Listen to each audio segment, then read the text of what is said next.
Why don't you need to compost anymore? That's a great question. And when it comes to laying out your table, what goes first, the fork or the spoon? This is totally useless information with Nick and Roy. Listen, laugh, and learn. Hi, I'm Nick. And I'm Roy. And we scoured the internet this week and did all kinds of fun stuff this week to find you guys information that you're going to want to hear about. Exactly. Totally useless information is what we gathered for you. And we're going to tell you all about the Fort Meyers Film Festival. And in the news, he shot a slingshot to save his sister. Totally useless information. It's everything you never needed to know. Now, usually Nick is 1,500 miles away in Canada, but today Nick is 15 feet away from me in my lanai by my pool. I've come down to Fort Myers, and one of the reasons is, other than to put Roy back in his place, is also to visit the Fort Myers Film Festival. And we'll tell you all about that. But I'm really excited because today we have one or two great people who are part of the film festival, including its founder. So those interviews are coming right up. But let's get to some totally useless information, shall we?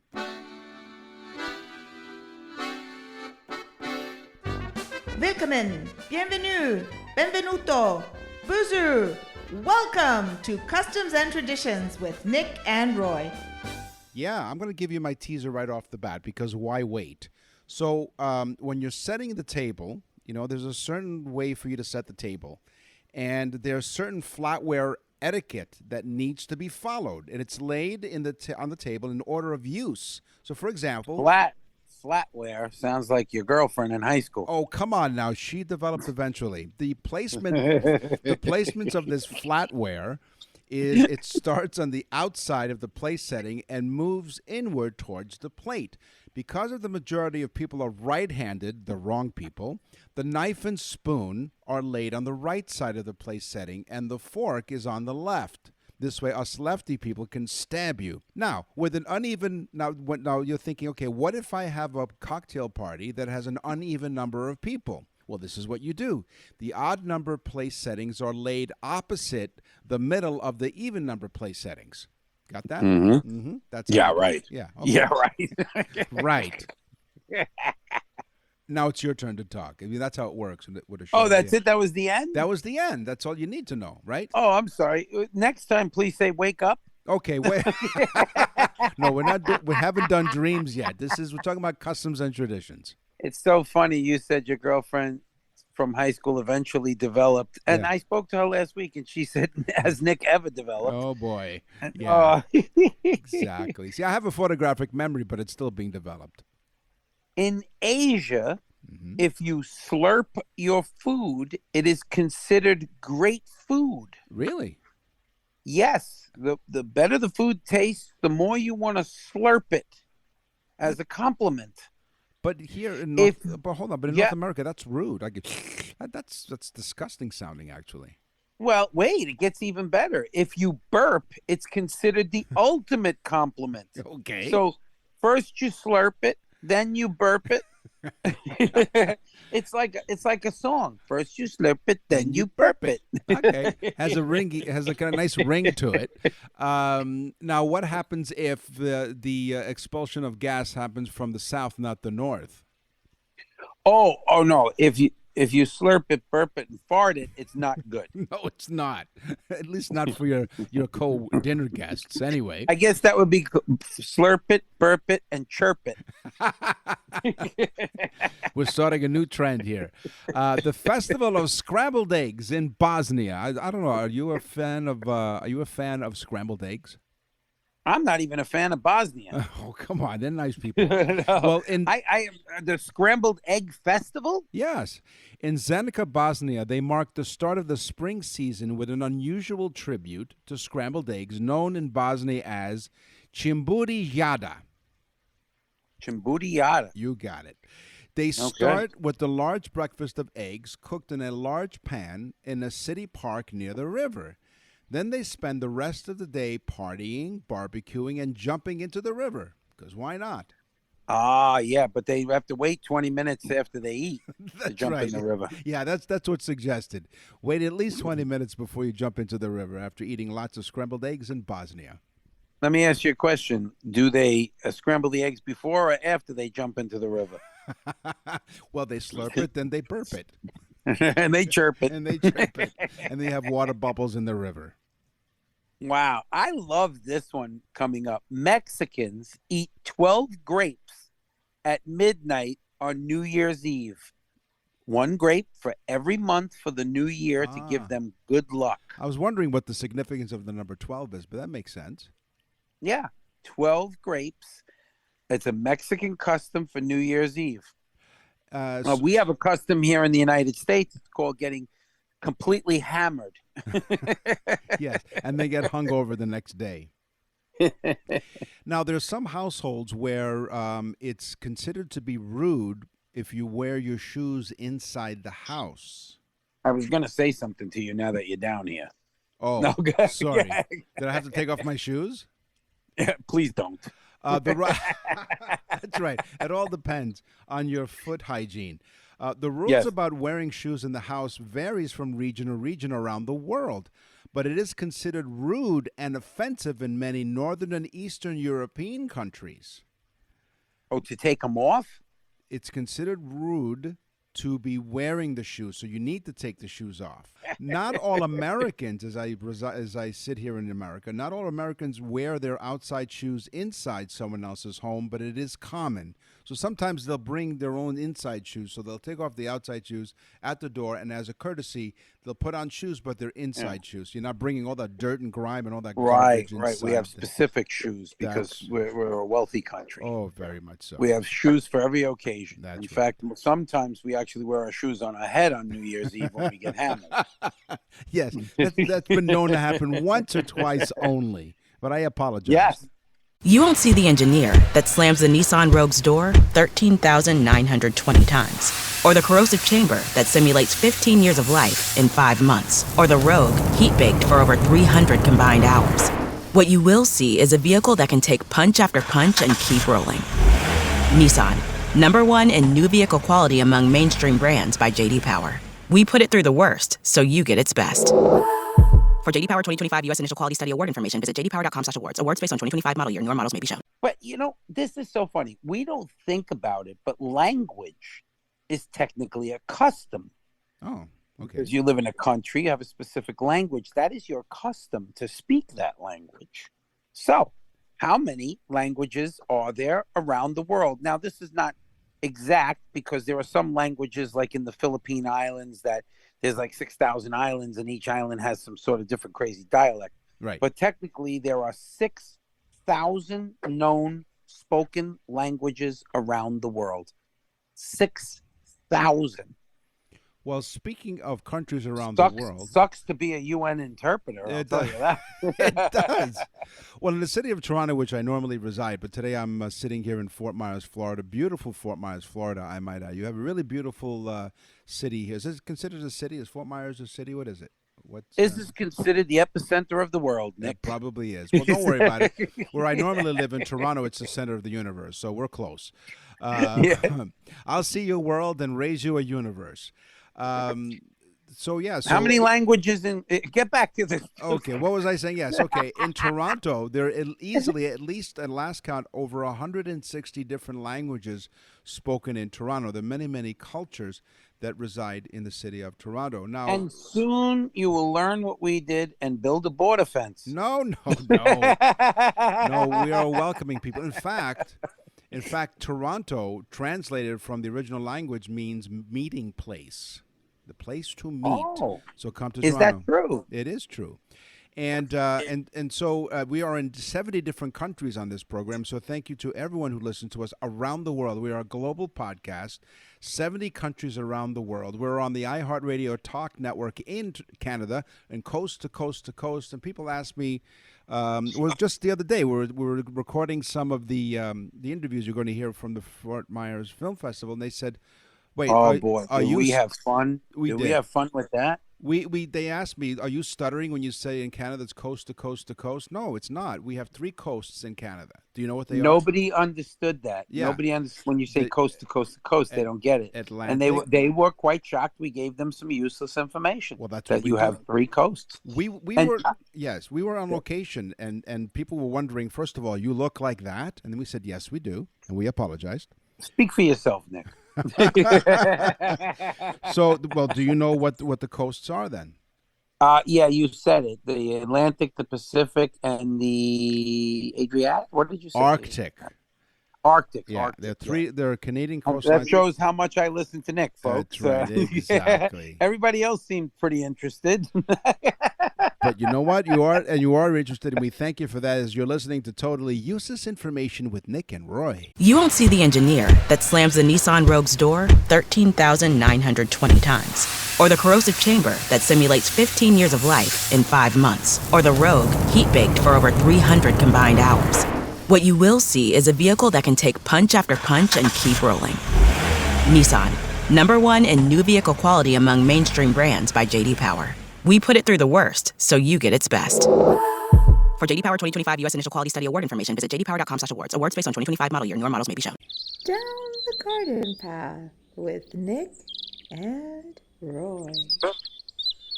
Now, that's our intro from our wonderful voice lady, and she does a great job. She's supposed to be Mother Nature, but the birds in the background sound very much like where I'm sitting right now. Hang on, I'm sitting poolside. No, it's beautiful. It's really nice here in Fort Myers. So we come to you from sunny Fort Myers, and as we mentioned, normally Roy and I are 1,500 miles apart. Today, we're 15 feet apart, and that's because it's the law.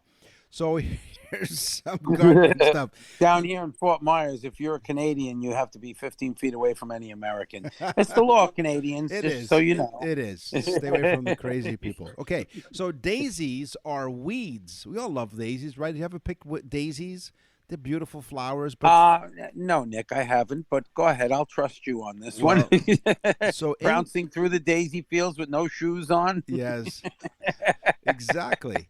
English daisies, or also the common daisy, is a weed of home lawns, parks, and other turf areas.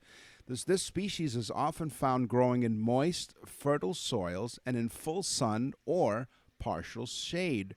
It produces basal rosettes that spread and form clumps or patches in turf. So yes, daisies are weeds.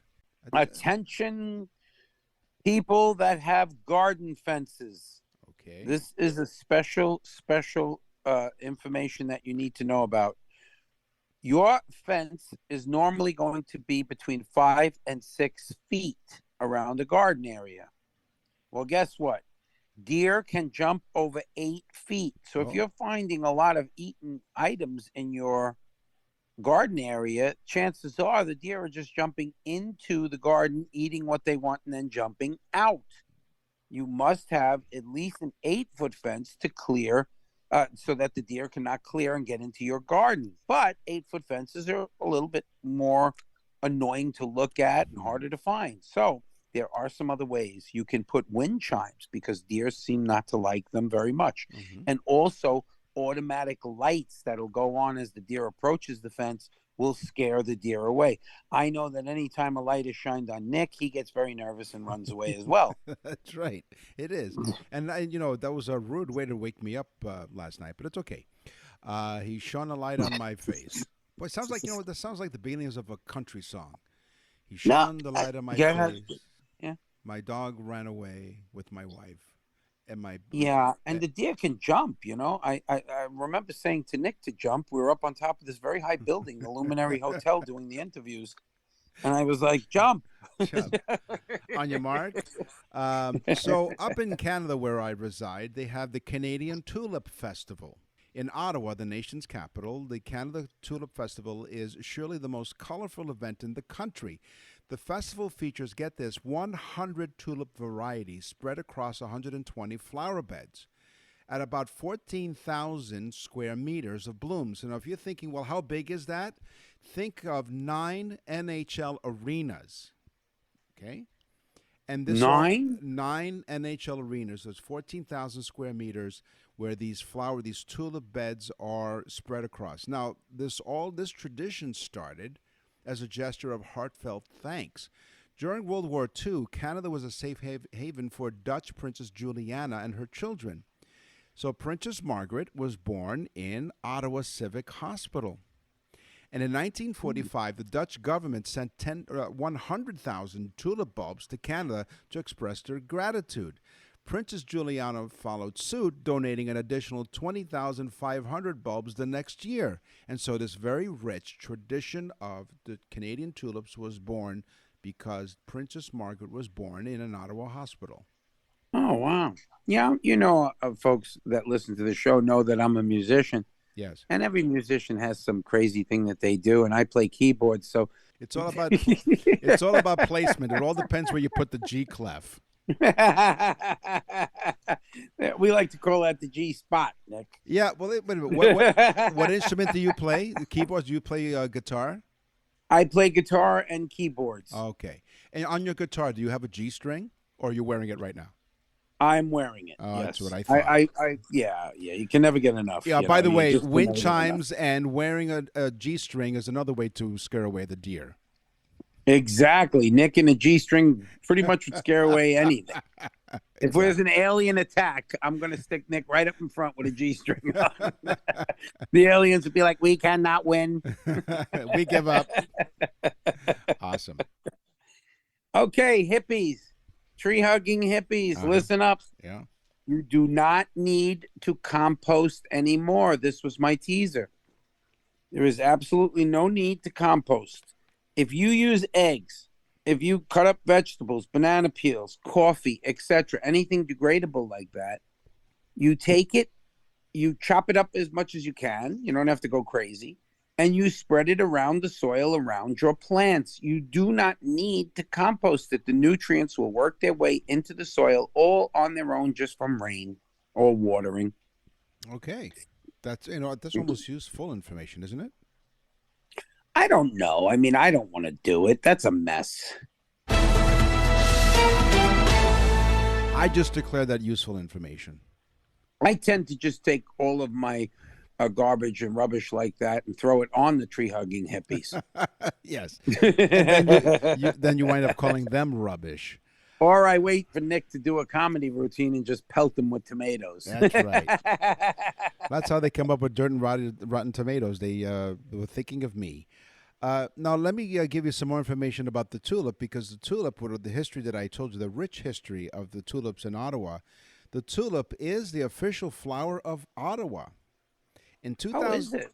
Yeah, well, I'm telling you, that's, listen up. In 2001, the tulip became the official flower of the city of Ottawa. With the Ottawa River and Parliament buildings in the background, the flower bed mirrors one of Maylock's most famous photos, which appeared on a Canada Post stamp. So having this image of all these tulips with the Parliament buildings and the Ottawa River, quite picturesque, really nice scene. But the tulip is the official flower of the city of Ottawa, Canada's capital. Kind of an annoying, fussy flower if you think about it. Yeah. You wait all that time for one bulb to sprout that up, and then one comes back again next year. It's, It's interesting because, you have to plant them in the fall, and then they come up in the spring. Yeah, really weird. Weird. Bulbs are weird. They're like alien things. Yeah. Yeah, they call us many people call us bulbs too. I wonder why. So those they call you bulb head. Yeah. And I know why. Of course. Exactly. You won't see the engineer that slams the Nissan Rogue's door 13,920 times, or the corrosive chamber that simulates 15 years of life in 5 months, or the Rogue heat-baked for over 300 combined hours. What you will see is a vehicle that can take punch after punch and keep rolling. Nissan, #1 in new vehicle quality among mainstream brands by J.D. Power. We put it through the worst, so you get its best. For J.D. Power 2025 U.S. Initial Quality Study Award information, visit jdpower.com/awards. Awards based on 2025 model year. Newer models may be shown. I recently, if people that listen to the show might know, I think I spoke about that. I went with my wife. We went down to South America. We were in Colombia, Costa Rica, Panama. We were in Dominican Republic, Aruba, Curacao. We were all over South America. Nice. And the Western Caribbean. And we went for the first time to Costa Rica. And being that this is Garden Path, one of the most amazing things, Chiquita Banana Company, which I think was called the Great Something Banana Company at the time, they took over a lot of land in Costa Rica by building infrastructure for the Costa Rican people who were very poor. And they realized this was great, fantastic soil for growing bananas. Most of the bananas in the world come from Costa Rica. And I was blessed with my wife to be able to drive through the banana plantations to see it. Nick, you cannot not, I mean, you just see forever banana, I guess, trees or whatever you want to call them. But they come in what's called hands with loads and loads of bananas, and they're covered up with these cloths. But the thing that we found the most interesting was the Costa Ricans take the small bananas at the top of what's called the hand, the big bunch of bananas, Right. and they save them for the Costa Rican people because they're so sweet and tasty. Well, we, of course, got to taste these little bananas, which were fantastic. I want to find out how the hell you get them. They normally don't ship them off the island, but I would love to find out how to get it. It's the Costa Rican little mini bananas. They're delicious. They're amazing. What a great trip. Costa Rica, cool. Literally, the whole country is growing something, either coffee or bananas or pineapples or, so really cool.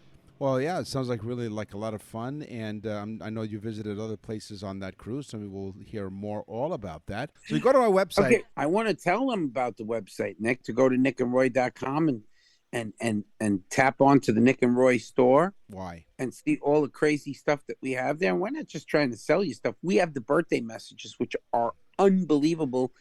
You get the birthday message, which is the greatest gift ever invented by God.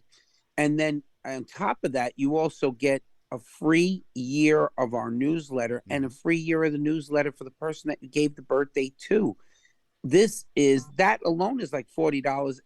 You're almost getting the birthday message for free. Go to nickandroy.com, tap onto the Nick and Roy store, and you'll see it's a fantastic gift.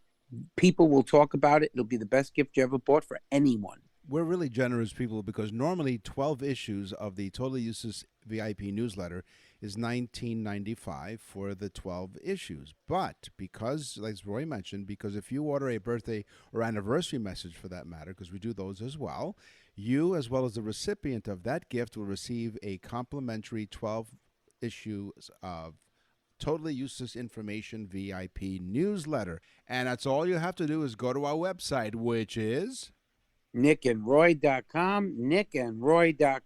You're listening to Totally Useless Information with Nick and Roy. We are really excited. This is a special episode from the Fort Meyers Film Festival. We are in the Luminary Hotel. We are actually, I was going to say live. We are live when we recorded this, and they don't know we're here yet, so we better hurry up with this interview. Yeah. But we had to... We're in the parking lot. We're in the parking lot, but we had to track him down because he's really, really busy.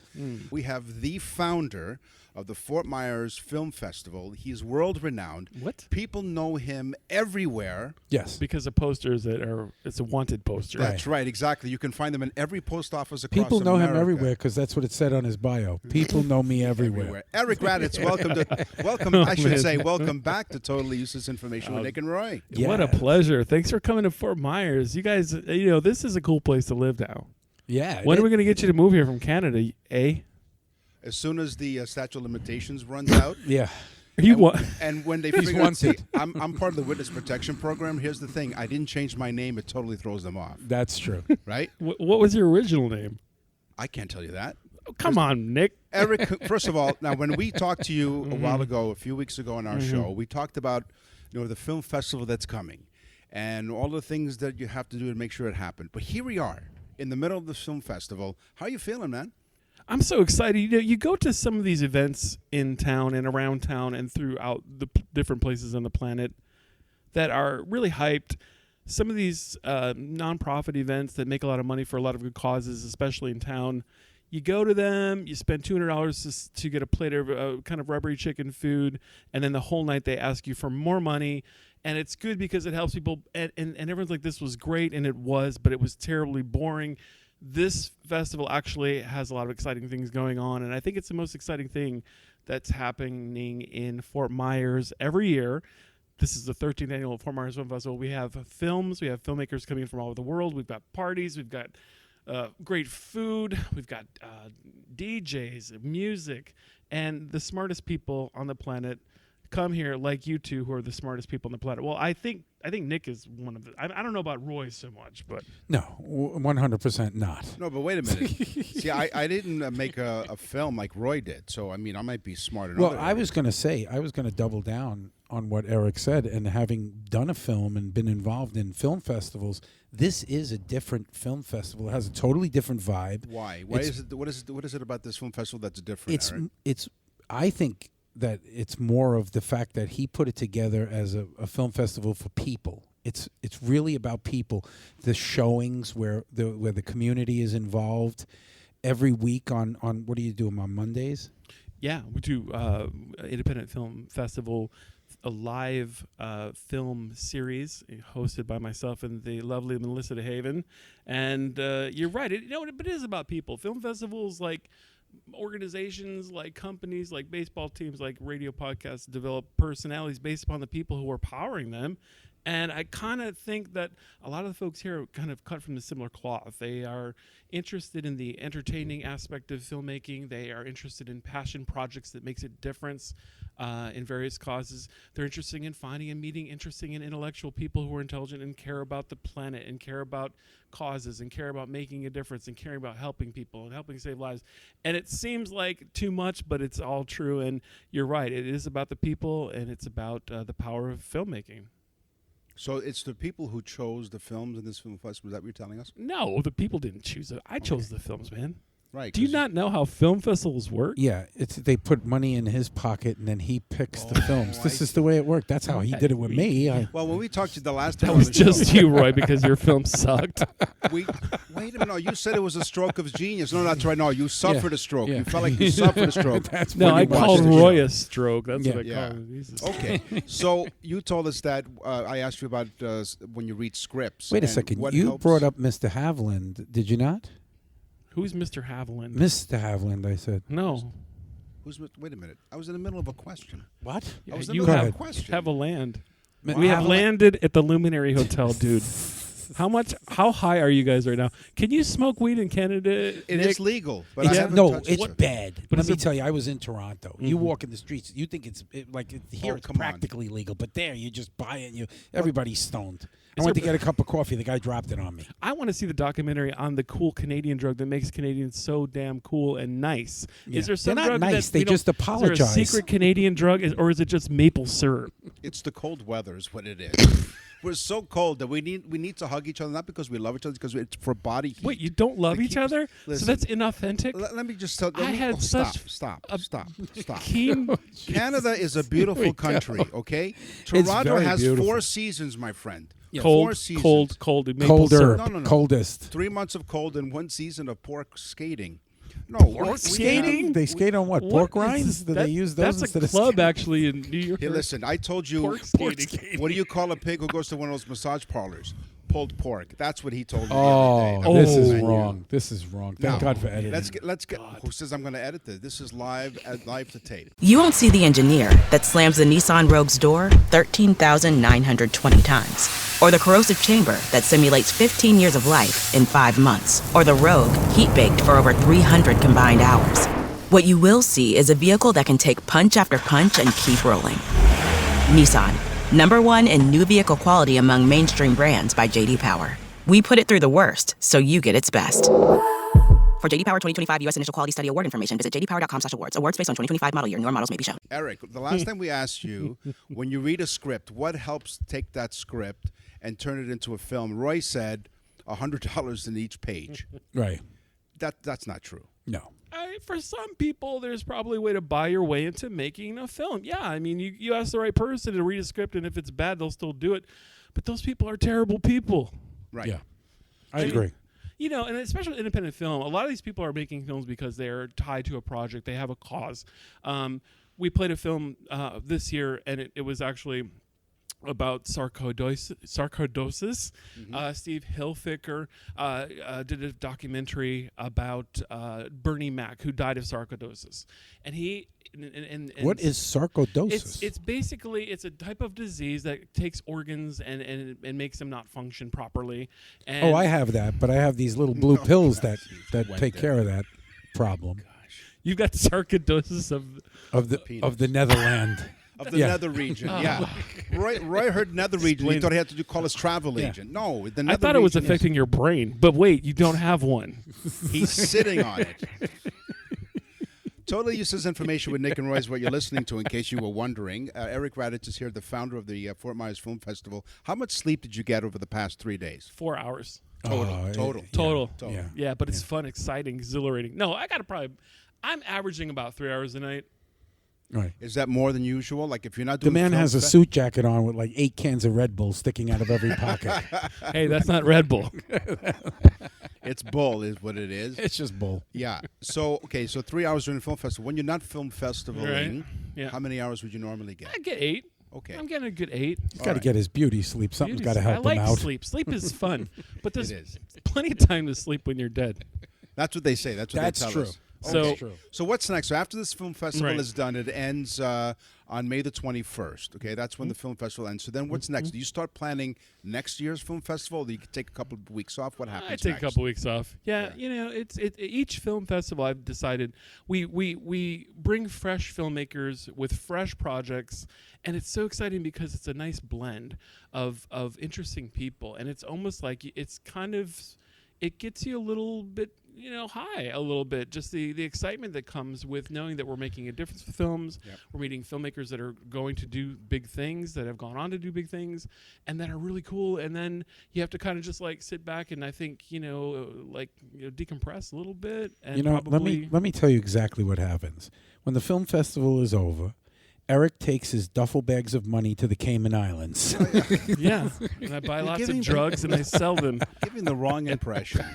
So we're really excited for you because you're like when we talked to you a few weeks ago, you were like pumped. You're like, okay, but you know, anytime you have a big event, it takes a lot of planning. It's not just you have a lot of. I'm sure you have a great team behind you, a lot of volunteers that help you out, and that's fantastic.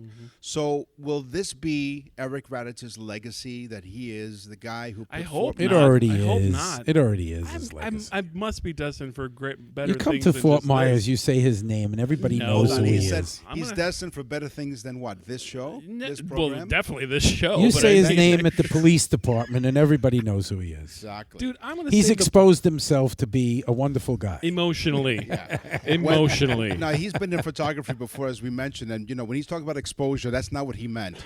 It's darkroombehavior.com. It is. And Roy knows a lot about dark rooms. That's right. So Eric, thank you very much for Mostly inviting theaters. us. Always a pleasure. Because usually when people invite us, they don't keep their word. Yeah. They invite us to go somewhere and then they never show up. You know. So thank you for inviting us. You're welcome. We really appreciate the Luminary Thank you. Hotel. We were kidding around. Did you check it at the front? Because I don't think they want you here. No.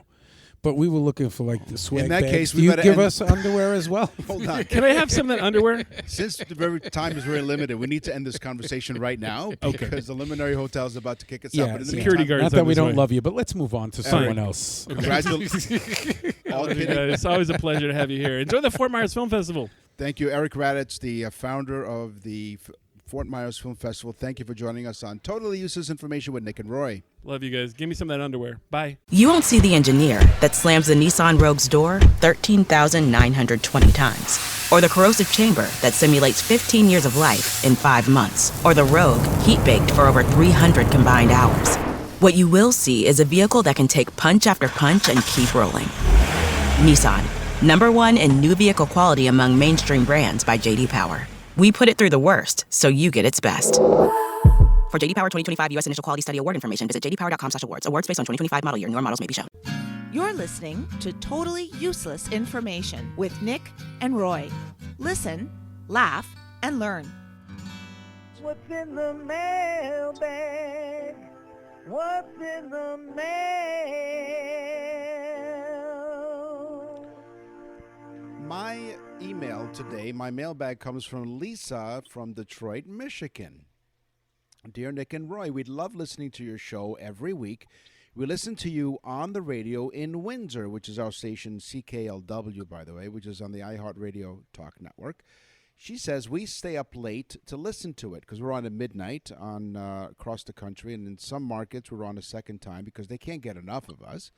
So she says we don't miss too many. But here's my question. One night while I was listening to your show, there happened to be a lightning storm going on. It lit up the sky, and it looked like a zigzag formation. The old zigzag. The old zigzag. Would you know why that is? Well, Lisa from Detroit, Michigan, thank you very much for your email. I really appreciate that. And thank you for listening. And all across Canada, we want to thank you for listening as well as the 70 countries around the world. Why lightning travels in zigzag, Lisa wants to know. Well, lightning bolts are jagged because the electrical discharge follows the path of least resistance. Sounds like marriage. Yeah. It follows the path of least resistance in the air, which is not typically conductive itself. And so depending on the pollutants, temperature, and humidity, the bolt will zigzag its way down the easiest route possible. So there you go, Lisa. Harold W. writes from New York, NYC. So those of you that are not from New York, that's code word for Manhattan. Sure. People that write that they want everyone to know they're from Manhattan. NYC. So yeah. So he writes, he says, you guys made a birthday message. You know he's from New York. You guys, hey, you guys, how you doing? You guys, I'm gonna say it like he would. Okay. You guys made a birthday message for me. It was the best thing I ever got in my entire life. It was forget about it. It's what it was. Forget about it. You don't want to know. Well, we do want to know. So he actually writes on that his wife purchased it for him. It is the greatest. He said the greatest gift. And I remember who this gentleman is. We're not going to, of course, use his last name, but he is 70 years old. So he's been around for a while, the planet. And and he says it's the greatest gift he's ever received. Today on the show, we talked about gardens. We talked about customs. We also visited some people from the Fort Meyers Film Festival. It's time for the news. And now, from around the corner and around the world, this is TUI News. A teenager helped save his younger sister from an alleged kidnapper by shooting the suspect with his slingshot. Mm-hmm. Was his name David? That's right. Yeah, and the perpetrator's name was Goliath. Go figure. What were the chances? A little guy named David. David, yeah. He was a little Jewish boy from Michigan. A little Jewish boy from Michigan, That's right. So the teenager boy saved his sister. Now, the 8-year-old girl was mushroom hunting in her backyard in Alpena Township. These people are really out there. Yeah, I'm going, Mom, Dad, going mushroom hunting. Well, all of a sudden, out of nowhere, an unknown male appeared from the woods. So, yes, they're out in the woods. They're out in the sticks. According to Michigan State Police, the suspect had come through the woods onto the property and came from behind her, grabbed her like you'd see in the movies, her hand over her mouth, arm around the waist, and was attempting to pull her into the woods. Why was he doing this? Did we have a motive for why he wanted to get her into the woods? Well, you know what? We didn't get to that. Was he attracted to mushroom hunters? We don't know, but the girl was able to break free because her 13-year-old brother also. Wait, now how old is the girl? She's 8 years old. I said the 8-year-old girl was 8-year-old. So we got a mushroom hunter and a pedophile hunter. But go ahead. Well, we're not sure, but we do know that the boy's brother, 13-year-old, witnessed the attack and shot the assailant in the head and chest with his slingshot. So he must have gotten 2 shots off, right? Because he's able to hit him in the head. So now, according to the... this should be illegal. I'm going to say right now, I Slingshots? think all automatic slingshots should be made illegal. That's right. Grimshaw called the teenager's actions... Grimshaw? The guy's name is Grimshaw? Grimshaw. Like the carving of boned whale tusks? Is it called Grimshaw? Scrimshaw. No, it's Grimshaw. That's his cousin. Oh, Mr. Grimshaw. Grimshaw, not Scrimshaw. So So according to Grimshaw, from the Michigan State Police, he really is the one, the teenage boy who saved his sister's life He should be So commended. he shot him in the head and the chest. Now, the suspect fled the area, but was located by state troopers hiding at a nearby gas station, and he was able to be identified because, well, he had a welt on his head. He had a knot on his head that there was hanging something from. Could you imagine, Nick, if the guy was just picking the girl up and pushing her away because there was like a bee's nest or something there, and this 13-year-old kid whacks him in the head with the slingshot and his with chest, a rock or something? But so because the suspect sustained injuries from the slingshot to the wounds to the head and the chest. The suspect was identified as a 17-year-old from Alpena, was taken into custody. His pena. Alpena. He shot him in the penis? No, he didn't. He allegedly. Did you ask Sergeant Groinshot that? Grimshaw. Grimshaw took a rim shot to the crime scene. The old rim shot. That's right, the rim shot. Wow, I saw a movie. The suspect, identified as a 17-year-old, was taken into custody and allegedly confessed to detectives as he planned on severely beating the victim. Why? Well, they're not sure. I tell you the truth. There are a lot of people that are so pro-mushroom that they can't see it happening. They can't see the illegal harvesting of those poor mushrooms. The suspect was arraigned on one count of attempted kidnapping and child enticement. So maybe you're onto something, because he was trying to entice the child. So this 17-year-old is a sick puppy. Also charged with one count of attempted assault to do great bodily harm, less than murder, according to the law, and one count of assault and battery. His bond, by the way, was set at $150,000, and the suspect is being charged as an adult, even though he's only 17 years old, but his name cannot be released by police. And the girl was arrested for dealing psychedelic mushrooms. That's right. Like, wow, man. And the 16-year-old boy was also arrested for having an illegal weapon. No, her brother was 13 years old.